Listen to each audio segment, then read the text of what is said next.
Hello everyone, it's me, the RetroDen, and I'm making this video as a follow-up to my last video where I gave you some thoughts on about The Witcher 3 and how I felt about the game since I just started playing it a few days ago and clearing it for my backlog where it had been sitting for a few years at this point. But as of today, I have finally finished the game and I felt like recording a follow-up to my last video because just as I predicted, this is probably, in my honest opinion, one of the best games I have ever played, and it's just amazing how everything in this game turns out, how well it was written and put together into a game, because this could easily be a flop when translated from the books to the game, not the exact same story but the universe in of itself. But I wanted to make this video not even as a final review for the game. I'll talk about the game more if I find anything specific that I'd really like to talk about, but I don't know how to even express the things this game made me feel, because it's been a long time since a game made me feel so deep for every single character, the universe. It made me want to explore every single corner to see if there was a different dialogue line or something that Geralt would say that would tell me more about the universe and his backstory. And it was really hard for me to play this game for a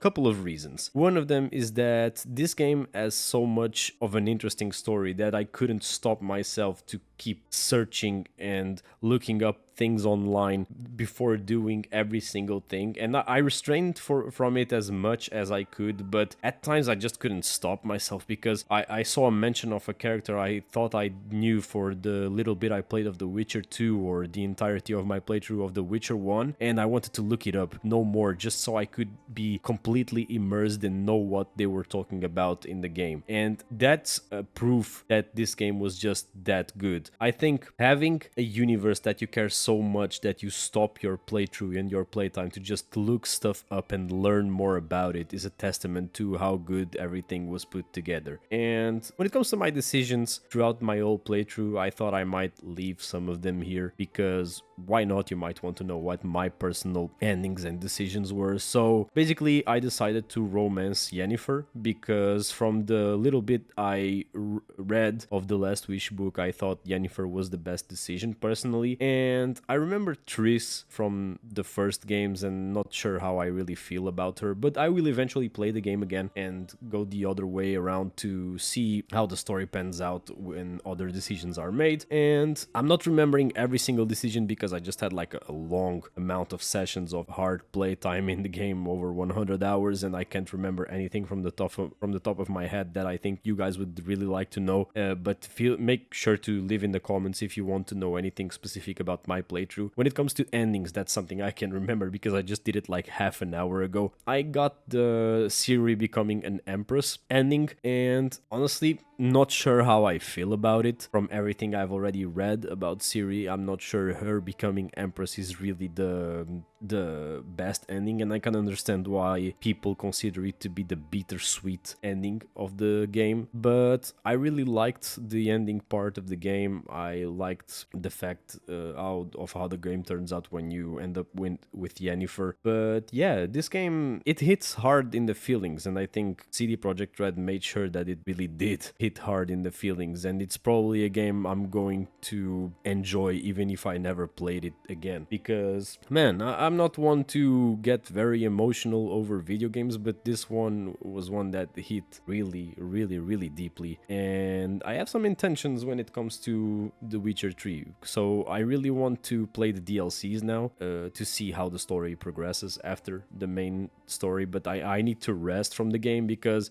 this hit me very hard, and I don't know if I'm ready for another bout of The Witcher 3 just now. Then I want to eventually play The Witcher 2 because I'm missing that gap in the story after having played The Witcher 1 and stopping at like 10 hours into The Witcher 2, and I want to play that and make my thoughts around the entire series once I finish it. And I want to play The Witcher 1 again, but now with a more amount of knowledge of the entire universe in of itself. It also motivated me to eventually get to read the books because yeah, this just captivated me that much to where I want to read the entirety of Sapkowski's books. But other than that, I'll make another video when I have more thoughts gathered around this game. Right now, I think I need a lot of time to process everything I played when it comes to certain aspects of the story and gameplay, but I'll definitely make more videos about this game, and I can't wait for what CD Projekt Red has for the future of the Witcher franchise. I know it had a Witcher 1 remake in the works, and I can say after playing The Witcher 3 and actually playing Cyberpunk as well, because Cyberpunk had a really good story in my opinion. The Witcher 1 remake is going to 100% be a day one buy, even if it takes the entirety of the money I have. But yeah, I have to go rest my head now and think about The Witcher 1 and how it just makes me feel. But yeah, thanks to everyone who actually recommended this game to me throughout the years. It's a 10 out of 10, and this has been the Retro Den. I'm out.